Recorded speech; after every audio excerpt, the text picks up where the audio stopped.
Let's talk today about cause and effect. So we're still talking about two variable statistics. We're talking about relationships. When we talk about two variables together, then often we want to know how they, if there's a cause and effect relationship, if there's one thing is causing a result in the other. So I mean, that sort of goes along with this idea of independent and dependent variables.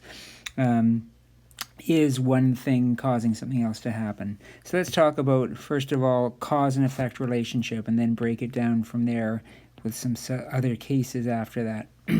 A cause and effect relationship is the correlation between two variables in which a change in one directly causes the change in the other. So it causes the change in the other one. It makes it happen, right? When analyzing trends in data, it's important to distinguish between correlation and causality. All right, so what do we mean by those? Correlation is talking about just a relationship between things. So generally a strong relationship would be a high correlation.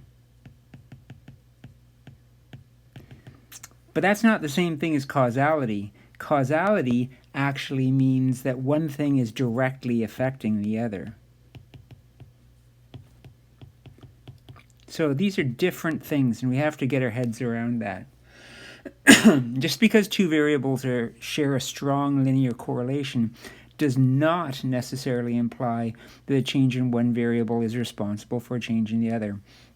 Now, the examples I'm going to look at today are linear, but the same goes for nonlinear effects as well. Just because there's a strong nonlinear relationship still does not imply cause and effect. All right? So we have to think about it. We have to analyze it. We have to use our brains and consider it. Example 1. The scatter plot and the line of best fit show the relationship between the mark achieved and the number of hours studying for the data management final exam. All right, so here we have hours studied.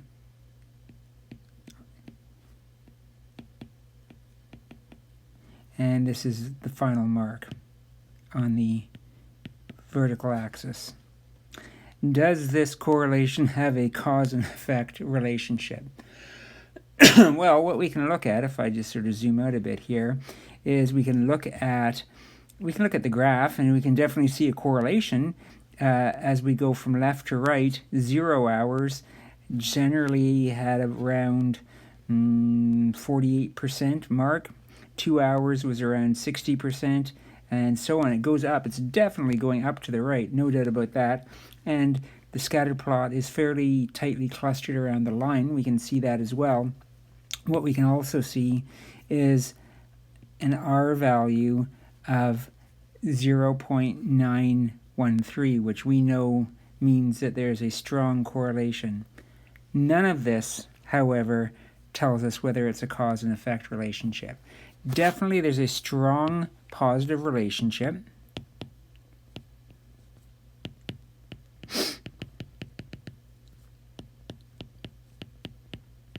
There's no denying that. What we have to do to answer this question, though, is apply some logic to it. Does it make sense? Can we think of a reason why more hours studied would result in a higher mark? And the answer is, in this case, yeah, it's easy to think of it. When you study, you're taking in information, you're specifically preparing for this exam, then it's very easy to make the leap from hours studied to a higher mark. So I would say it does appear to have a cause and effect relationship.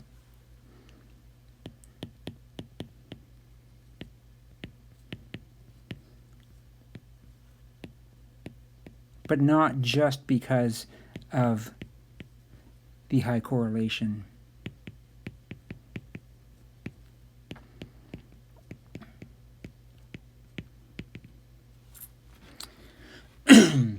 So interpret the line of best fit.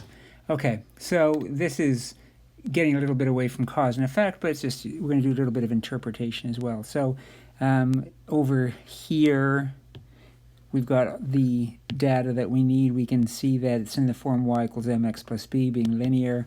So y equals m is 6.5. I'll just round it to 6.5x plus a b value of 47.4, rounded to 1 decimal place.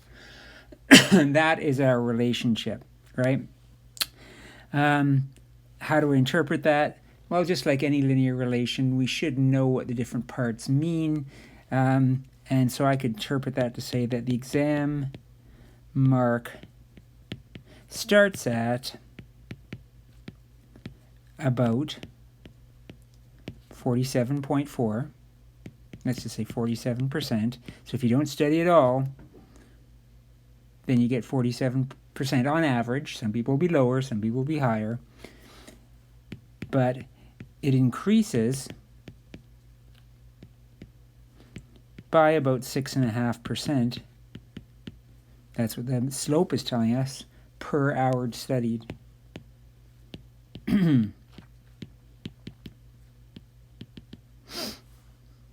According to the linear model, for how many hours must a student study to achieve a perfect score? Well, I could either look at the equation again, and I could stick 100 in for y and rearrange and solve for x, or I could just look at the graph, right?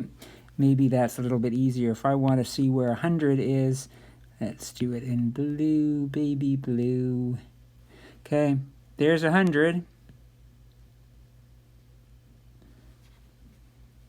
My line got a little bit off there, but it was aiming for the 8, or it looked like it was going to line up with 8. So 8 hours should get 100%.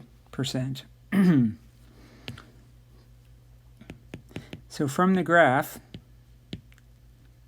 or the equation, but I'm not going to do the equation, we can see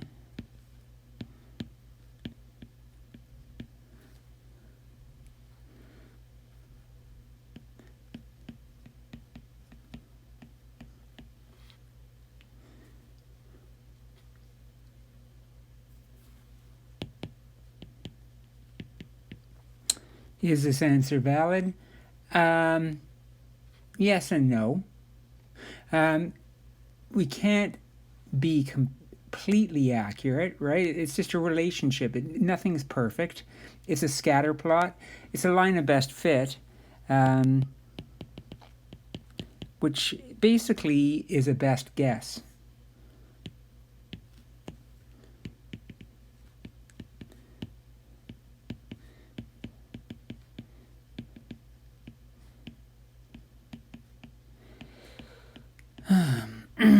Pardon me. Also, the upper end of this is based on extrapolation, by which I mean, and I think we've talked about this, or at least it came up earlier, it is beyond our last data point, up to a point. Like, we do have someone who studied 10 hours here and got 95%, but there's no marks above 95%. So we're in uncharted territory up here. This is an extrapolation. And you can never be as confident with extrapolation as you can with data that's in the middle of a data set. And finally, since you can't get above 100%, this model only will take us so far. I mean, if we were to stick strictly with this model, we can see that 9 hours of studying should take us to about 106%, and 10 hours should take us to about 113%, which of course is an impossibility. So the validity, it's a good rule of thumb for predicting things, but you can't be really rigid with your interpretation of it. Sometimes two variables share a linear correlation because they both depend on a third variable. So that's something different. That's not cause and effect. That's called common cause relationship, because there's one common cause. There's one thing that's causing both things to happen. So let's look at an example of that. Here we have a table and a graph showing a strong negative linear correlation between automobile sales and robberies from 1988 to 1993. So if you take a look at the number of robberies, they start in the 6,000s and they go up, and actually a bit back down again. But mostly they're trending upward as time goes by. If you look at the automobile sales, then they seem to be trending downward, starting around 11 million and going down to 9 million. And so if you take a look at the scatter plot, it looks like a very good line of best fit based on the data. All the points are close to the line. The R value is very strong. Negative just means that it's going down as we go from left to right, but the value itself is 0.986, so it's almost a perfect relationship. Some things you have to keep in mind, though, is it's only, 2, 4, 6 points. That's a very small sample size. But again, we have to use our critical thinking skills. Just because there's a very strong relationship doesn't mean it's cause and effect. This is robberies here, the way it's set up. And this is car sales here. So as robberies go up, are car sales going down? Are robberies causing car sales to go down? Robberies are increasing, so people are deciding not to buy cars. Doesn't make sense, right? So what's more likely is a common cause. Now we have to think, what might be causing both of these things to occur at the same time? So give that a little thought while I write this out.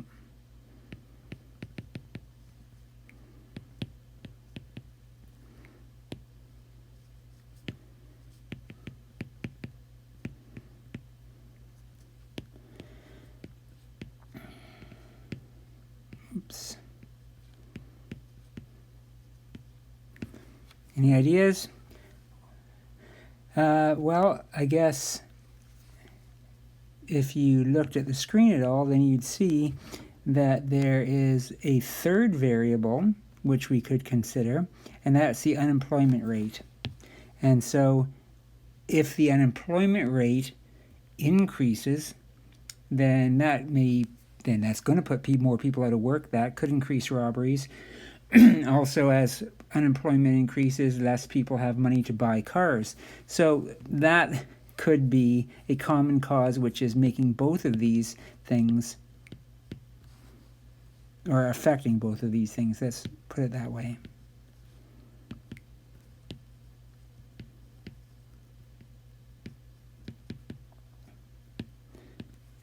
Because in the real world, there's often or almost always more than just two things related to each other. Things aren't usually quite so simple as just one thing, two things that aren't affected by anything else. There's often multiple effects on any situation. And here's a few more just to finish up. So a few other types of relationships. We have what's called a presumed relationship, which is really just cause and effect, except that we don't have any proof. So it makes sense, but does not seem to have a causation factor. It might have a causation factor, but example would be a positive correlation between number of books in a child's home and their math scores. So you might think, okay, child's got more books, they're probably education is important to them, and so yeah, it makes sense that math would also go up. But there's really no direct relationship between math scores and books. But yeah, we can presume a relationship there. Reverse cause and effect is exactly what it sounds like. There is a cause and effect, it's just that we've got it backwards. So in other words, what we think is causing something else to happen is actually the other way around. So the independent and dependent variables are reversed. An example would be a person being ill is very emotionally difficult, so it causes depression. Or sorry, they're not emotionally difficult. It is emotionally difficult, so it causes depression. However, it can also be argued that if you're depressed, people don't take care of themselves as much, and they're more likely to become ill. And the last one is an accidental relationship. It's based on coincidence. An example could be a strong negative correlation between the amount of classes students study for an exam and the amount of rainfall. Maybe if you were to do a scatter plot of these things, these two variables, then you would find a really strong correlation, but you'd have a really hard time explaining why. So sometimes just things match up, but it's just a coincidence, is what it comes down to. So to finish off by just taking a look at a few relationships and trying to guess or determine what type each one is.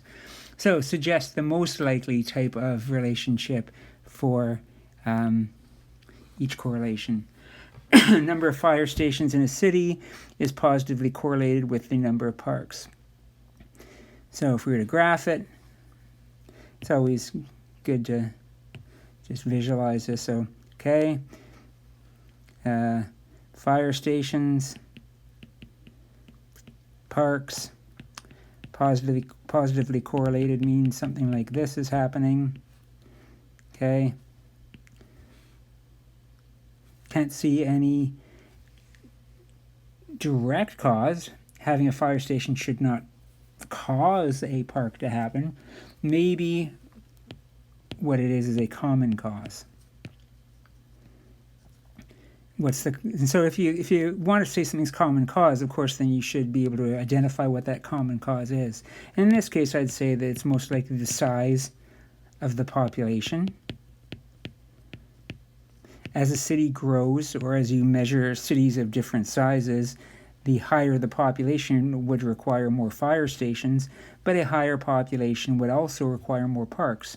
So if you just go and count the number of fire stations in a given city, then if you knew what the relationship was, you'd probably be able to come up with a good estimate of the number of parks as well. Price of butter is positively correlated with fish population. That may be so, but it's very hard to come up with a good reason why that would be so.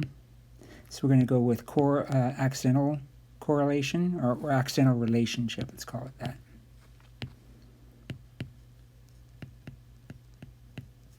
It's coincidence.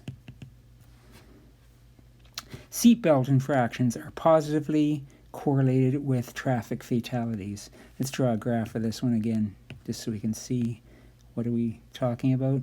So seatbelt infractions.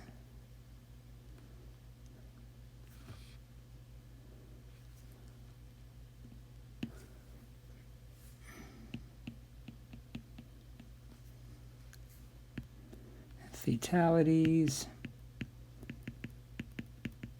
Okay, again, positive correlation means we're going up to the right. So people are not wearing their seatbelts, and now as we find less people or more people not wearing seatbelts, less people wearing the seatbelts, are fatalities going up? Yes, that seems to be a direct cause and effect. You can see how one would lead to the other.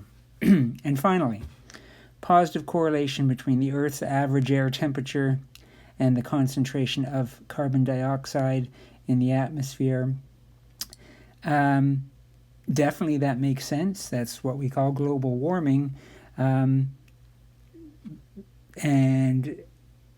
we believe this to be true, but we can't know this one for sure. It's definitely presumed. They might not be linked, but we think it is, so we call that presumed.